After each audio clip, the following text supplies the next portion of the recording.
In this video, I will tell you how you can design the PLC ladder logic diagram in Codesys, uh, in which you can implement a latch, timer, and the counter as well. So the problem statement, you can just go through the problem statement and the description of this problem statement in the linked video as well, in the previous video as well. But in this video I will tell you how I have implemented the ladder diagram which I discussed in the previous video in Codesys in this particular video. Okay, so I'm just revisiting this problem again, in case you are only seeing this video. So the conveyor belt is there and you have to run it with the help of a motor, and you must be having two timers which will be getting the signals, or they will be operating in such a way so that if you detect a bottle on the conveyor belt for 5 seconds, the motor must be stopped for 4 seconds to fill the bottle, and the normally open start button and normally close stop button should be there, and when you start the system a lamp should be on, and you should also use a counter so that when 10 bottles of juice are filled, the conveyor belt must stop. So this is the problem statement, and the ladder logic diagram I will be developing for this in Codesys software. So just move on to the Codesys software.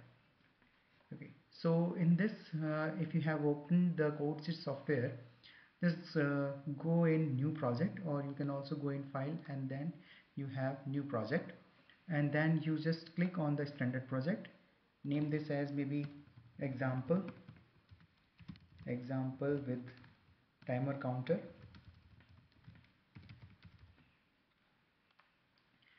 and just device, just leave it as it is, and if this is not selected, make it as a ladder logic diagram, because I will be developing the ladder logic diagram in order to implement the problem statement we just discussed.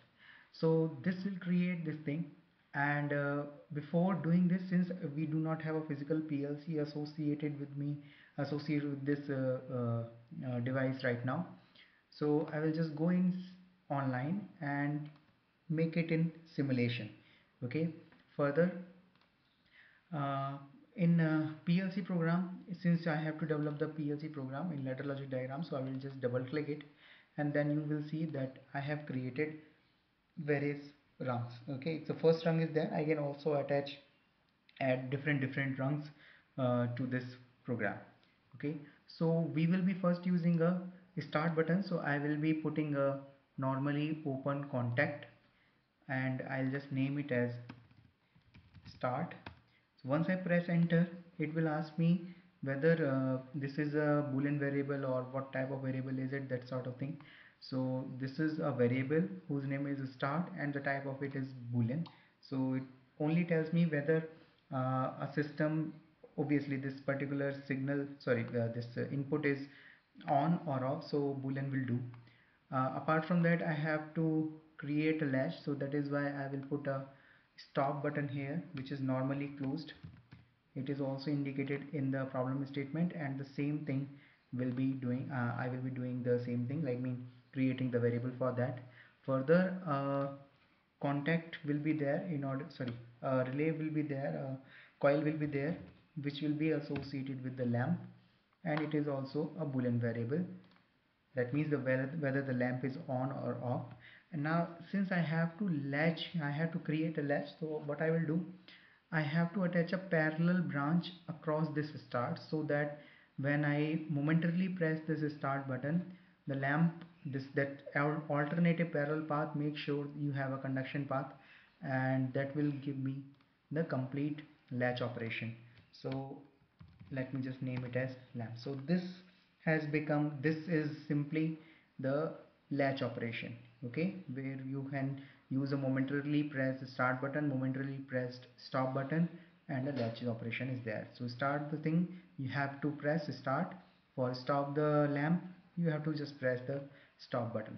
Okay, then suppose if I have to create network another rung, in that case I will just insert network below, and in that, obviously I have to first detect the presence of bottle. Okay, so this bottle presence, obviously it will be, it can be detected with the help of a contact, again it will be a normally open contact, so I will just name this as bottle detect. Okay, this will also be a boolean variable, and this will be uh, I will be using another contact here. It's okay, so I'll just do this later, and this will be going in a timer. So just go in, okay, I'll just show you. So just click here, go insert the box and go in standard, just go in timer and use a T on timer. Okay, it is asking me to name it, so T on timer is completely fine, variable is there, timer type is T on, and that is fine. So bottle detect, this is it. And how you can declare the time, that means the preset time for is, so T hash and whatever time you want, so 5 seconds. Okay, and if you just want to see whether this time has, what is the time elapsed by this timer, so elapsed time, I'm just uh, naming this, so this is also a variable but with type time.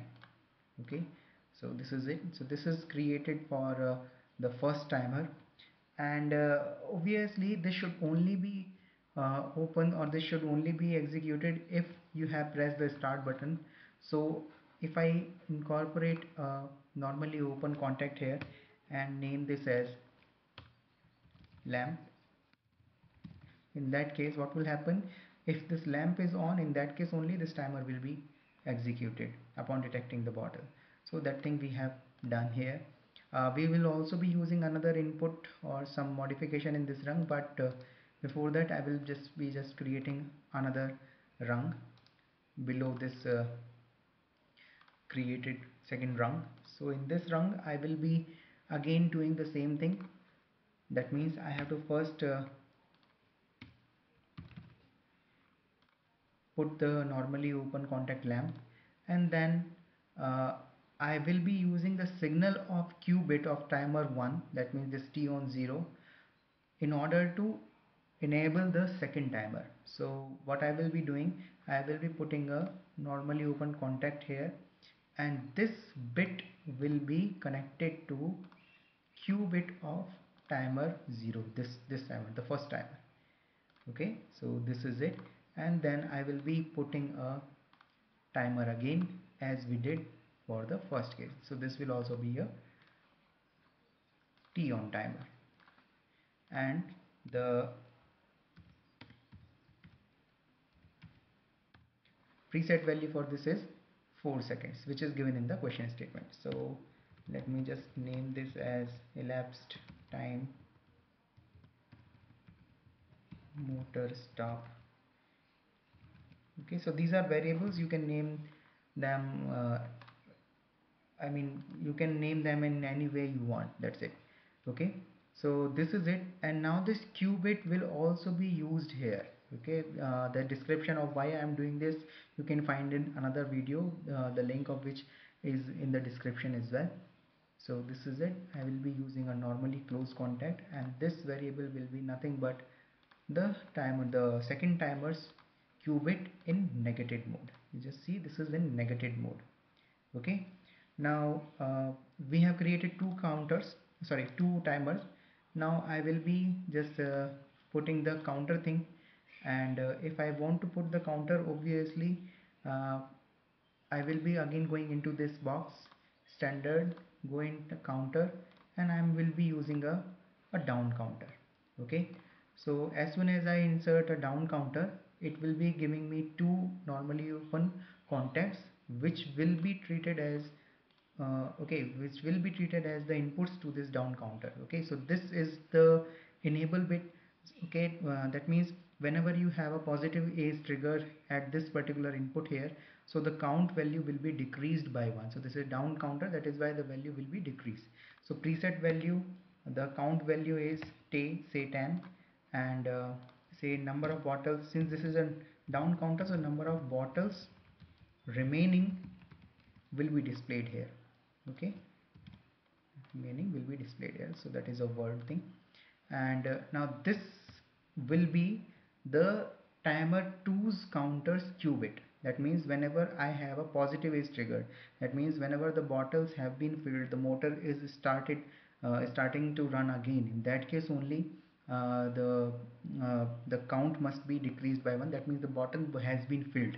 That will be completed after the 4 seconds period here. Okay, so I will be connecting this to the timer 1's qubit. Okay, uh, the timer 1's qubit, t on 1 qubit, the second timer. Okay, and this value I can attach to the start. That means in the starting of my program, when I push the start button, the load will be counted in the counter. The number of bottles to be counted will be counted. Okay, and the last rung will be for your logic for running the motor. So obviously lamp must be there. That means you have pushed, the system must be on. And then uh, I will be using two normally closed contacts. So this first one will be the timer once sorry your first timer's qubit in negative mode. Okay, and the second one will be in normally closed mode, will be your counters qubit. Okay, so the counter, I'm sorry for this. Okay, so this this should be counter 0. Okay, I didn't name it and that is why this is not there. So this is it, counter 0. So counter 0 is there now, and I will attach the qubit there. So counter 0's qubit, and then I will be using the output thing in order to indicate whether motor must be run or not. Or you can also connect it to the motor. Yeah,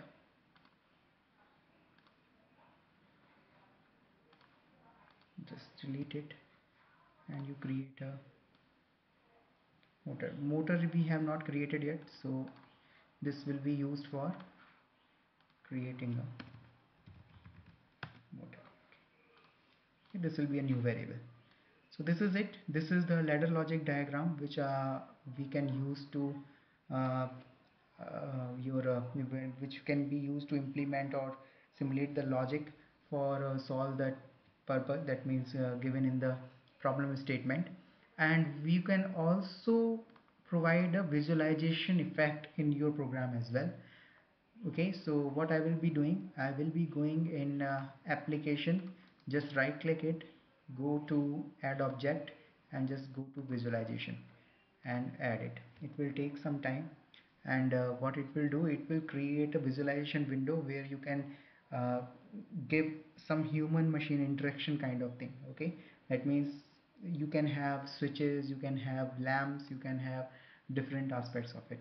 Okay, that means how this thing can be initiated, how this thing can will be looking. Okay, so this is it. So just go, this is the visualization window. Just go in visualization toolbox and you just see lamp switches and bitmaps. Okay, so we will be using two push switches, one, then two push switches for start and stop, another lamp for the lamp, first one for lamp, and the second indication is for motor. Okay, and then I will be also using a rocker switch in order to simulate the bottle detector signals. Okay, further you can also name them. Okay, so just common controls and you can just name them. Okay, so label, so just name this as start. Okay, I'm just putting them here and there, and I will name this as stop, the second stop button. This is the lamp,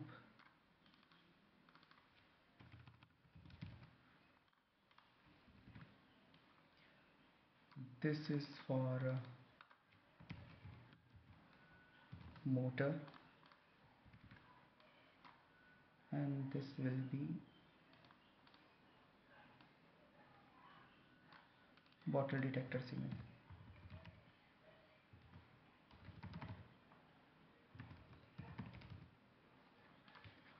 Okay, so this completes our visualization thing, but I mean, we have placed every input and output here, but we have not connected it to the PLC program variable. So what I will do, this should be connected to the variable which is there, and in PLC program, so I will just connect it to start. Stop should also be connected to stop. Okay, also you make sure you keep this as tapper so that it behaves as momentarily pressed push button rather than changing, I mean toggle switch. So lamp will also be connected to the lamp. Here it is, lamp. Motor should be connected to motor, so the motor, and bottle detector signal should be connected to bottle detect. I think it is bottle detect, yeah. Okay, bottle detect, that's it. So this completes our visualization and linking the variables here. Okay, I will be just showing you how this program is working now. Though for complete description, please see the other video as well. Okay, so I will be building it first.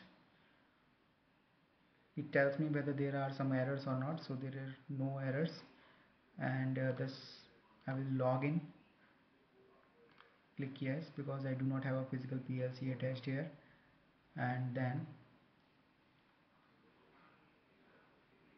visualization will only appear when you run this through this start button. Okay, so I will be showing you. Initially the lamp is off. When I press the start button, lamp and motor both will be on. Okay, you just see this rung. Initially first timer and counter 0, their outputs are 0, and that is why in normally closed situation the motor will be on. But once I press this bottle detect signal, so what will happen, this timer, the first timer will time for 5 seconds. Okay, until I have this bottle detector signal for 5 seconds, and then this motor will indication will be off. Okay, so I will just push this and you see it is running for 5 seconds. It will run, and then this motor got turned off, and up to 4 seconds it will be turned off, and then this again starts up, and this process will repeat. Okay, you can also note that the number, as soon as uh, motor is stopped and then it just starts again, the number of bottles will be decreased by 1. Okay, so it is now 7 number of bottles which are remaining. So this is it, and if you just want to see it, you can see it again. Okay, that's it. Now one problem in this code is, suppose if this motor is running, and as soon as this motor is running and I just switch off this, so what will happen, before uh, completion of this 4 seconds delay, that means when the bottle is being filled up, so what will happen is uh, the motor has already been started, so I do not want that. Suppose the bottle is there for 5 seconds, okay, and this timer is running. In that case, what I want is this timer or the motor must be stopped until a time until the time of 4 seconds. Okay, so that is why what I will be doing, I will be connecting a parallel path here so that it behaves as a latch. Okay, so just see what I am doing. I will be just putting a parallel path here, and this I will connect to the timer, first timer's qubit. Okay, so now what will happen, just put push login with download. So what will happen now, see this, what will happen now. Now suppose I started this and the bottle signal is 1. So the first, this bit is, this timer is running and the motor is stopped. Now even, I will just show you in the next cycle, even when this timer is running and I just switch it off, this parallel path has made sure that this timer must be running, it should be in the running condition, so that the motor is stopped. Okay, or this timer first or T on zeros Q bit is in high mode. Okay, so that the motor keeps remaining in the off condition. So this is it. The complete description of this you can find in another video. I highly recommend that in order to understand the working of this ladder logic diagram, go through that video as well. Okay, thank you very much for viewing this video.